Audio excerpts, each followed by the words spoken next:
Hello everyone, कैसे हैं आप सब। एक बार पुनः शिव कोचिंग क्लासेस पर स्वागत है। उम्मीद करता हूं आप सब अच्छे होंगे, मस्त होंगे, बेहतर होंगे, आपकी पढ़ाई बेहतर चल रही होगी। एमपी बोर्ड का जो बच्चों सिलेबस था वो आ चुका है। मैंने हिंदी का सिलेबस प्रोवाइड कर दिया है। यहाँ पर आप देख सकते हैं ये जो सिलेबस है वो कक्षा 12वीं भौतिक शास्त्र मतलब फिजिक्स का सिलेबस है बच्चों 2024-25 का। और जो बच्चे अभी तैयारी करना शुरू नहीं किए हैं तो प्लीज़ आप स्टार्ट कर दीजिए। जैसा कि चैप्टर फर्स्ट और सेकेंड आपका कंप्लीट हो चुका है हमारे चैनल के माध्यम से, तो आप लोग प्लीज़ अभी भी कह रहा हूँ जो बच्चे तैयारी नहीं कर रहे हैं तो बिल्कुल शुरू कर दें। और जिन बच्चों को नोट्स लेना है तो नोट्स लेने के लिए आपको कॉन्टैक्ट नंबर दे दूंगा। ये आपका 9685299149, ये मेरा पर्सनल नंबर है बच्चों। इस नंबर पर आप कांटेक्ट करके नोट्स ले सकते हैं। बाकी पुराना ही सब कुछ है। पूर्णांक 70 का रहेगा बच्चों, यानी 70 अंक का रहेगा और 3 घंटे का समय रहेगा। तो चलिए शुरू करते हैं। पहला चैप्टर आप देखिए। पहला चैप्टर है बच्चों आपका वैद्युत आवेश तथा क्षेत्र, जिसमें आपका जो भी है बच्चों वो मैंने कंप्लीट करा दिया है। देखिए भूमिका के बारे में, वैद्युत आवेश है, चालक और विद्युत रोधी के बारे में, आवेश के मूल गुण के बारे में, कूलाम का नियम है बच्चों, बहुल आवेशों के बीच बल है, विद्युत क्षेत्र के बारे में, विद्युत क्षेत्र रेखा, वैद्युत फ्लक्स, वैद्युत द्विध्रुव, एक समान क्षेत्र में वैद्युत द्विध्रुव, सतत आवेश वितरण, गाउस का नियम और गाउस के नियम का अनुप्रयोग। लगभग सारे टॉपिक हो गए हैं। ये बहुल आवेश के बीच बल, ये वाला मैंने नहीं कराया जो कि एग्जाम में कभी नहीं पूछा जाता। ठीक है, चलिए दूसरा जो चैप्टर है वो स्थिर वैद्युत विभव, बिंदु आवेश के कारण विभव, ठीक है, वैद्युत द्विध्रुव के कारण विभव, आवेशों के निकाय के कारण विभव, सम विभव पृष्ठ, स्थितिज ऊर्जा, वाह क्षेत्र में स्थितिज ऊर्जा, चालक, स्थिर वैद्युत की, परावैद्युत और ध्रुवण, संधारित्र की धारिता, समांतर पट्टिका संधारित्र की धारिता, परावैद्युत का प्रभाव, संधारित्रों का संयोजन और संधारित्र में संचित ऊर्जा। इस पर आपका सेपरेट मैंने संचित ऊर्जा पर भी वीडियो बनाया बच्चों, स्थितिज ऊर्जा पर भी वीडियो बनाया हूँ। आप लोग देख लेना, चैनल पे आप लोग जुड़े होंगे तो शायद आपको पता होगा। चैप्टर 3 में देखो भूमिका है। भूमिका के बारे में कभी क्वेश्चन पूछा नहीं जाता है। विद्युत धारा है, चालक में विद्युत धारा, ओम का नियम, अपवाह वेग जिसे अनुगमन वेग कहते हैं, प्रतिरोधकता के बारे में है, ओम का नियम है बच्चों, विभिन्न पदार्थ में प्रतिरोधकता के बारे में बात की जा रही है, ताप पर निर्भरता की बात की जा रही है, विद्युत ऊर्जा, शक्ति सेल, विद्युत वाहक बल, प्रतिरोध है ना, श्रेणी तथा वार्षक्रम में सेल। देखो प्रतिरोधों का संयोजन नहीं पूछा गया है, किरचॉफ का नियम, व्हिटस्टोन सेतु, ये सारा चीज है, आप लोग देख लेना। ठीक, और इसका जो पीडीएफ है वो मैं टेलीग्राम में शेयर कर दिया हूँ ऑलरेडी, आप लोग देख लेना। गतिमान आवेश और चुंबकत्व से क्या क्या पढ़ना है, चुंबकीय बल, चुंबकीय क्षेत्र में गति, विद्युत धारा के अवयव के कारण चुंबकीय क्षेत्र, वायु से वेड का नियम, धारावाही वृत्ताकार कुंडली के अक्ष पर चुंबकीय क्षेत्र, एम्पियर का परिपथी नियम, परिनालिका, दो समांतर विद्युत धाराओं के बीच बल, विद्युत धारा पास है ना पर बलागुण, यानी विद्युत धारा पास पर बलागुण, चुंबकीय द्विध्रुव, चल कुंडली और गैल्वेनोमीटर। ये आपका चैप्टर 4 है, यूनिट 3 है। इसके बाद चुंबकत्व एवं द्रव्य में इसमें छोटा सा है, क्षण चुंबक, चुंबकत्व, गाउस नियम, चुंबकीकरण एवं चुंबकीय प्रवृत्ति, चुंबकीय पदार्थों के गुण के बारे में पढ़ना है।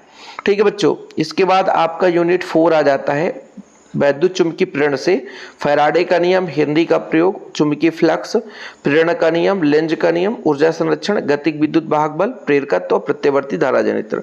इसके बाद बच्चों इसमें है प्रतिरोध युक्त आपका प्रत्यावर्ती धारा है ना, और यहाँ पर अल्टरनेट करंट एवं वोल्टता निकालना है, घूर्णी सदिश द्वारा निरूपण, कला सामंजस्य, फ्रेजर आरेख जिसे बोलते हैं, प्रेरक पर प्रयुक्त एसी वोल्टता, संधारित्र पर प्रयुक्त एसी वोल्टता, श्रेणीबद्ध एलसीआर परिपथ है ना, शक्ति गुणांक और ट्रांसफार्मर। जो सिलेबस में वही चीज हम कराएंगे, आप निश्चिंत रहना। ओके, चलिए बाकी मैं ऑलरेडी आपको बता देता हूं जब वीडियो बनाता हूं, जैसे कल प्रोवाइड किया था आपको कार्बन प्रतिरोध का, तो बता दिया था एमपी बोर्ड से हट गया है।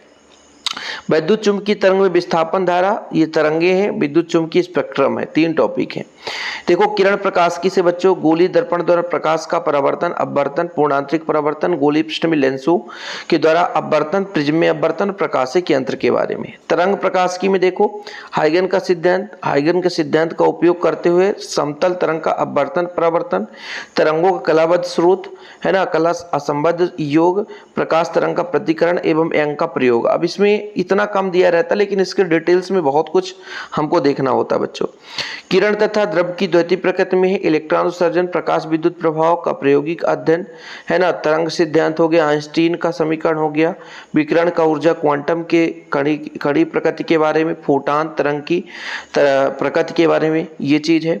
इसके बाद परमाणु से है, अल्फा कण प्रकीर्णन है, रदरफोर्ड का प्रयोग है, परमाणु स्पेक्ट्रम है, हाइड्रोजन परमाणु का बोर मॉडल है, हाइड्रोजन परमाणु का लाइन स्पेक्ट्रम है, बोर का क्वांटमीकरण है, डी ब्रागली समीकरण है।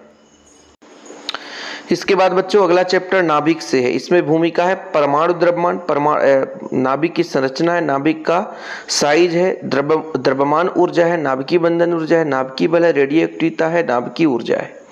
ठीक है। और अर्धचालक में आपका देखिए धातुओं, चालकताओं और अर्धचालकों में वर्गीकरण है, नैज अर्धचालक, अपद्रव्य अर्धचालक, पीएन संधि डायोड है ना, और दिष्टकारी रूप। ये आपका सिलेबस है बच्चों।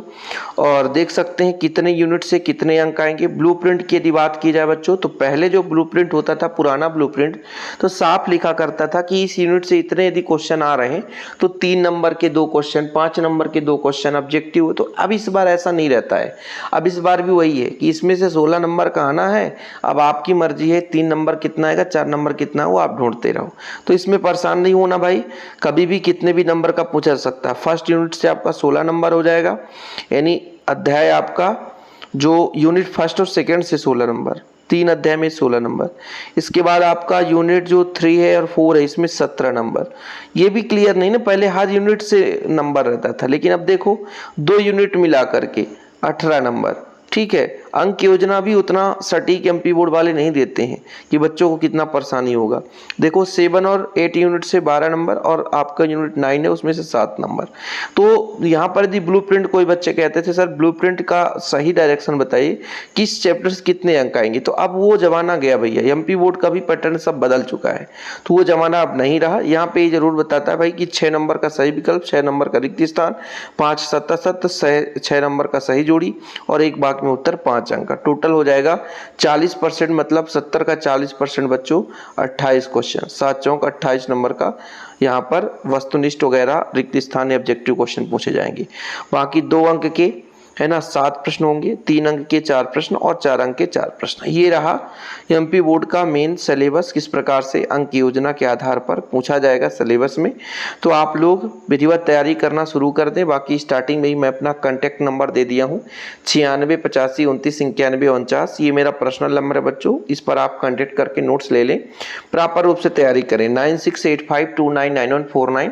बाकी डिस्क्रिप्शन पे लिंक मिल जाएगा टेलीग्राम का, टेलीग्राम में जरूर ज्वाइन करें। शिव कोचिंग क्लासेस एकमात्र चैनल है जहां पर आपका प्रॉपर रूप से स्पेशल तैयारी कराया जाता है 12th क्लास का बोर्ड एग्जाम का। फिलहाल अभी के लिए इतना ही। जय हिंद, वंदे मातरम।